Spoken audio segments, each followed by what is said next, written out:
রাসূল করিম সাল্লাল্লাহু আলাইহি ওয়াসাল্লাম রজব আর শাবান মাস যখন আসতেন, বেশি বেশি রাসূল পাক সাল্লাল্লাহু আলাইহি ওয়াসাল্লাম ইবাদত বাড়িয়ে দিতেন আর একটি দোয়া বেশি বেশি আল্লাহ তাআলার দরবারে করতেন। আল্লাহর রাসূল সাল্লাল্লাহু আলাইহি ওয়াসাল্লাম বলতেন, আল্লাহুম্মা বারিক লানা ফি রজব ওয়া শাবান ওয়া বাল্লিগনা রমাদান। আল্লাহুম্মা বারিক লানা, হে আল্লাহ আপনি আমাদেরকে বরকত দান করুন। ফি রজব ওয়া শাবান, রজব এবং শাবান মাসে আমাদেরকে বেশি বেশি বরকত দান করুন। ওয়া বাল্লিগনা রমাদান, এবং রমজান মাসে আমাদেরকে পৌঁছাইয়া দেন। সুবহানাল্লাহ।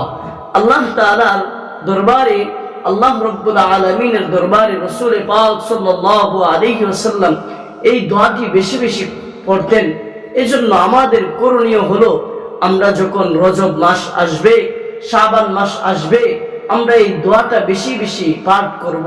এজন্য প্রিয় ভাইয়েরা আমার, এখন আমাদের রজব মাস চলে গেছে, শাবান মাস আমাদের কাছে আছে। এই শাবান মাসে, রজব মাসে এই দোয়াটা আমরা বেশি বেশি করি।